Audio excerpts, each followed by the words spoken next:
Welcome back to another technical deep dive here in the debug zone. Today we're tackling a big question and breaking it down with insights from other users.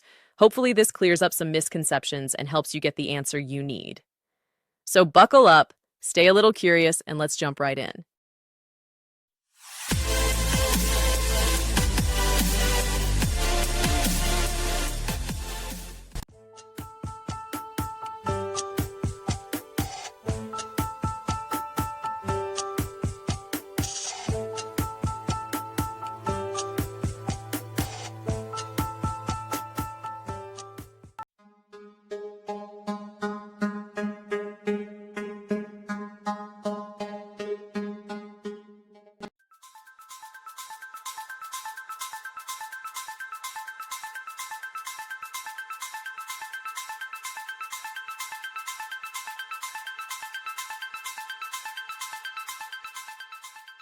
And that's a wrap.